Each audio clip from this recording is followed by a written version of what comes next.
Last time we stopped at dependent origination. We finished reading sections for dependent origination. Today, we are going to continue with the Four Noble Truths. By way of the Four Noble Truths, the truths of all Buddhas.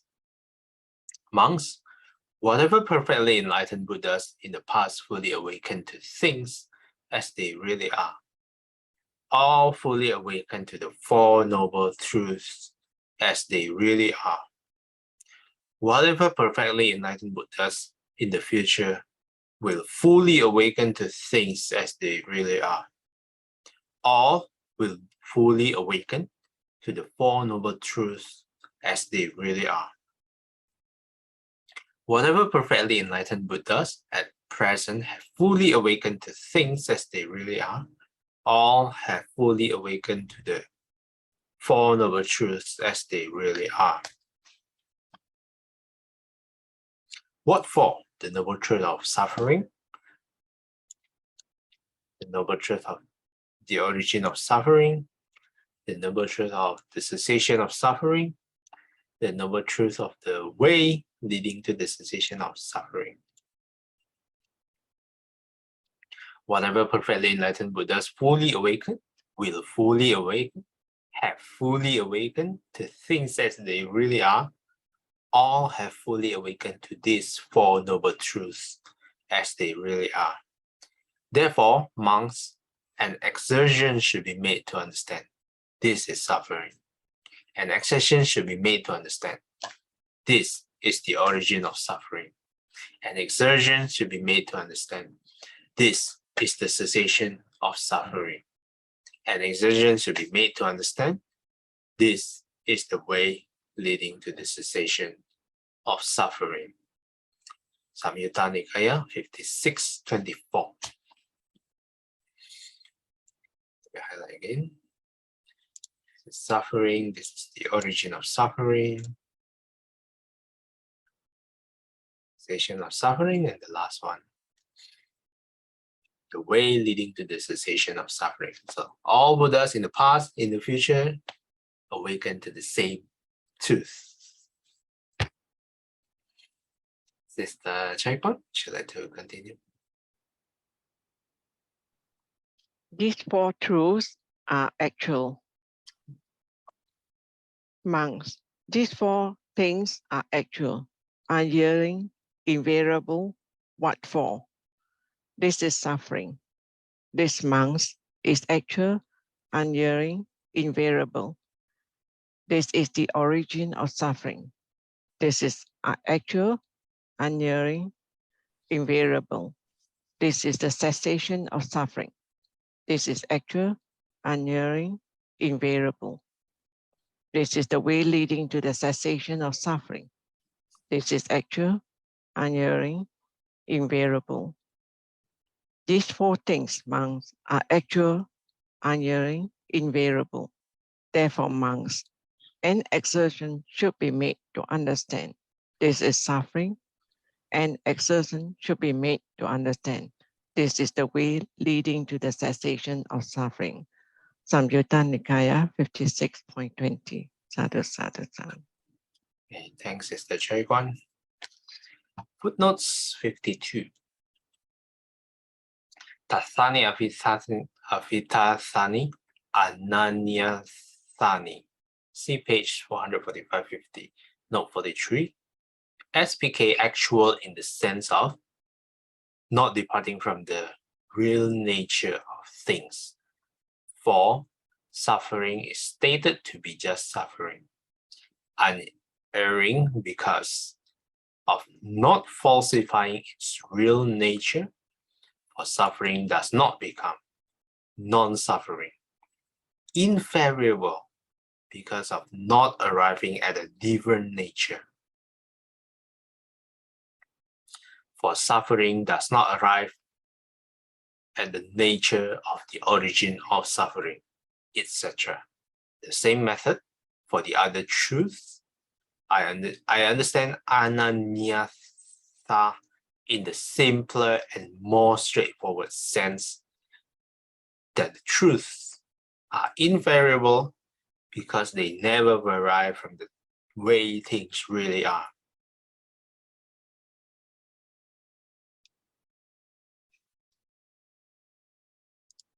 And so the footnotes explain these three terms: actual, unerring, invariable. Let's take a look at the last line.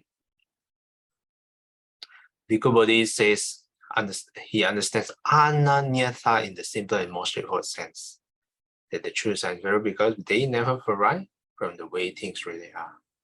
So, slight difference between Bhikkhu Bodhi's interpretation and the commentary interpretation.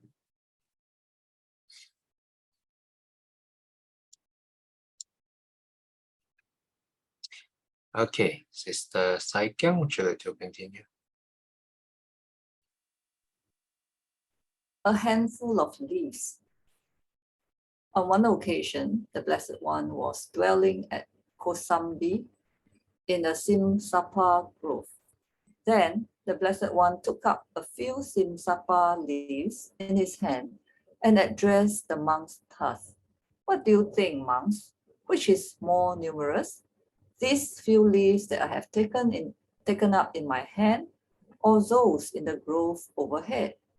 Venerable Sir, the leaves that the Blessed One has taken up in his hand are few, but those in the grove overhead are numerous.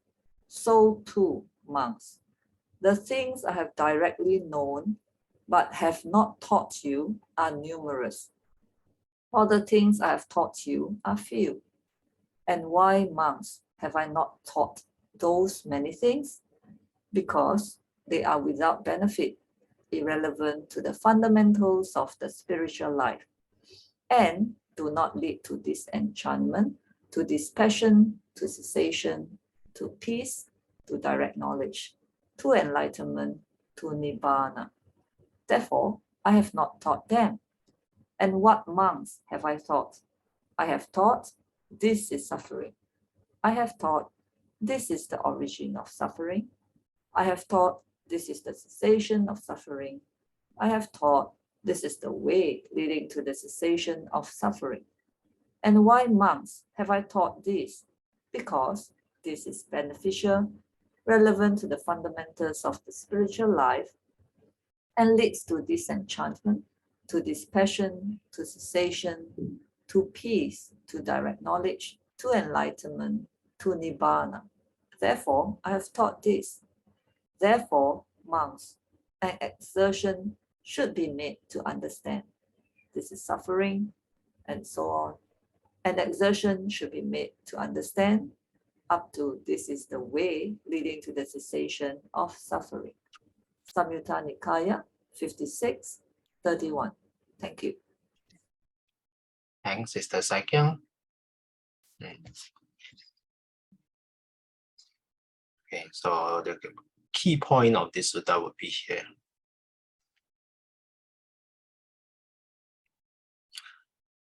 The things the Buddha directly known, the Buddha of course knows a lot of things, but the Buddha only taught the monks few things. Why? Why exactly? Because they're without benefit, irrelevant to the fundamentals of the spiritual life, do not lead to nibbana. So what is some of the example that you don't see the Buddha teach?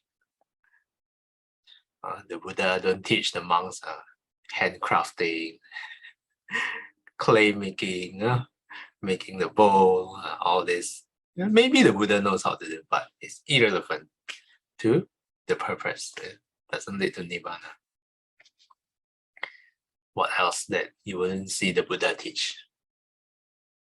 The Buddha wouldn't teach a lot of things because the Buddha was a prince previously. Yes. So he has learned a lot of skills, like archery, like playing chess, like, a lot. But yeah, the Buddha don't teach all this. Yes, that's a good example. Playing chess, archery, all those that the Buddha have himself mastered. Or so I heard from the story. Imagine if the Buddha teaches chess. What are you doing? I thought you're supposed to lead us to Nirvana. Why are you playing chess? Or fortune telling. And fortune telling is some things you won't see in the sutta because it is one of the wrong livelihood, especially for the monks. Okay, so that's for this sutta, handful of leaves. Sister Aikim, would you like to continue? Because of not understanding, on one occasion, the Blessed One was dwelling among the Vajrayanas at Kotigama. There the Blessed One addressed the monks thus: Monks, it is because of not understanding and not penetrating the Four Noble Truths that you and I have roamed and wandered through this long course of samsara. What for? It is, monks, because of not understanding and not penetrating the noble truth of suffering that you and I have roamed and wandered through this long course of samsara. It is because of not understanding and not penetrating the noble truth of the origin of suffering, the noble truth of cessation of suffering, until the noble truth of the way to leading to the cessation of suffering, that you and I have roamed and wandered through this long course of samsara. That noble truth of suffering, monks, has been understood and penetrated. That noble truth of the origin of suffering has been understood and penetrated. That noble truth of the cessation of suffering has been understood and penetrated. That noble truth of the way leading to the cessation of suffering has been understood and penetrated. Craving for existence has been cut off. The conduit to existence has been destroyed. Now there is no more renewed existence. From Samyutta Nikaya 56, 21. Thank you. Thanks, Sister Aikim. Footnote 53. Bhavanati, that which leads to new existence. In other words, craving for existence. This sutta is more like the previous sutta talks about the Buddhas awakened to the same truth. Now, this sutta talks about what are the consequences if we don't penetrate the truth. Then this is the consequences. Roam and wander through this long course of samsara. We will stay,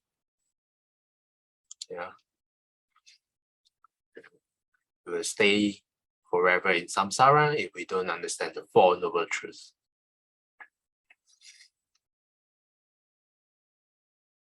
Singaporean says, wait long. Wait long if you don't study and practice. Wait long until you reach Nibbana. Okay, Sister Billy, would you like to continue?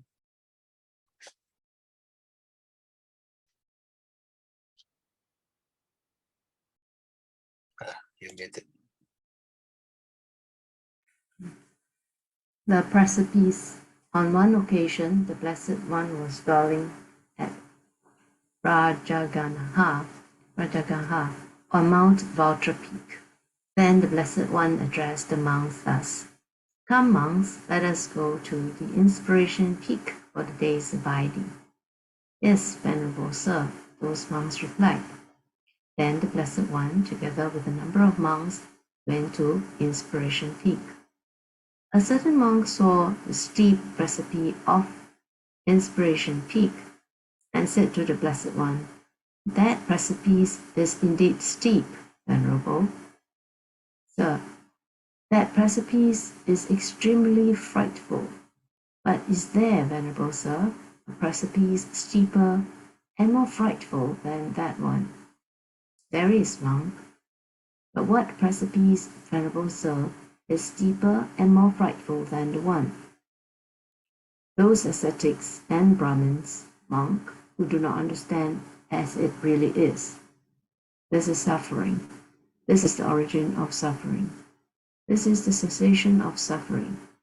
This is the way leading to the cessation of suffering. They delight in volitional formations that lead to birth, aging, and death. They delight in volitional formations that lead to sorrow, lamentation, pain, dejection, and despair. Delighting in such volitional formations, they generate volitional formations that lead to birth, aging, and death. They generate volitional formations that lead to sorrow, lamentation, pain, dejection, and despair. Having generated such volitional formations, they tumble down the precipice of birth, aging, and death. They tumble down the precipice of sorrow, lamentation, pain, dejection, and despair.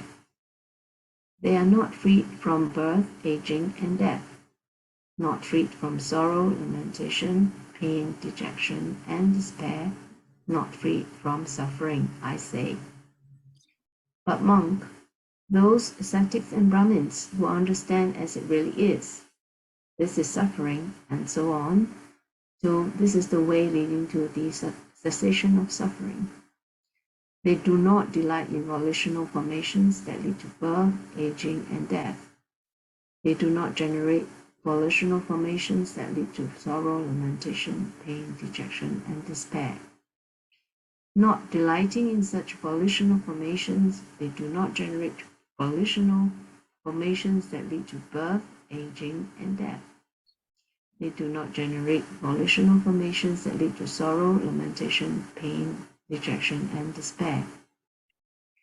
Not having generated such volitional formations, they do not tumble down the precipice of birth, aging, and death. They do not tumble down the precipice of sorrow, lamentation, pain, dejection, and despair. They are freed from birth, aging, and death, freed from sorrow, lamentation, pain, dejection, and despair, freed from suffering, I say. Therefore, monks, an assertion should be made to understand this is suffering. An assertion should be made to understand this is the way to leading to the cessation of suffering. Anutta Nikaya 46.2.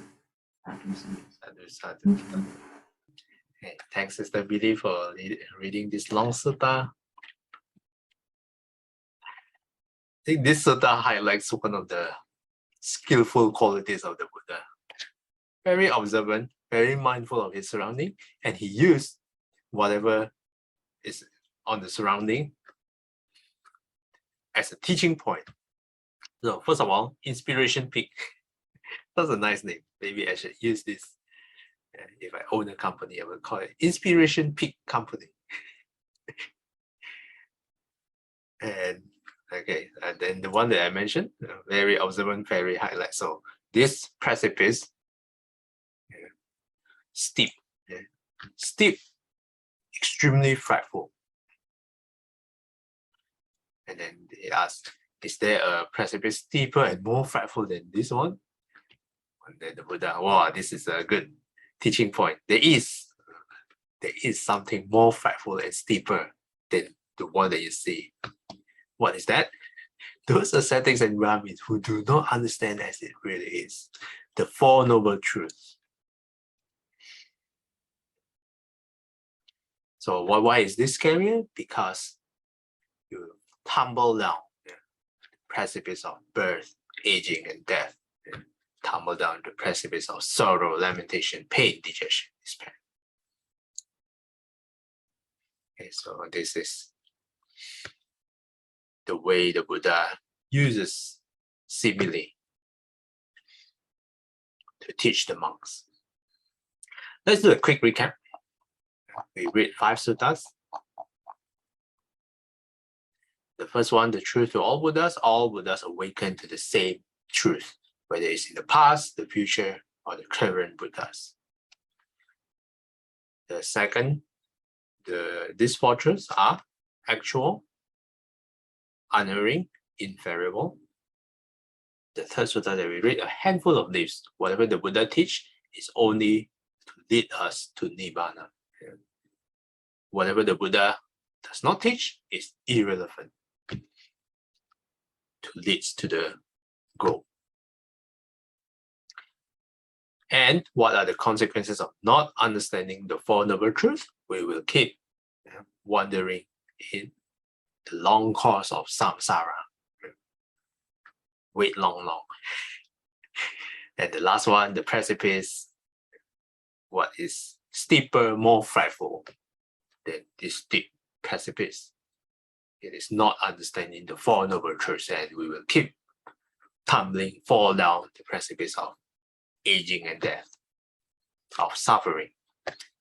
And with that, we will continue next time with F, Sutta F, making the breakthrough.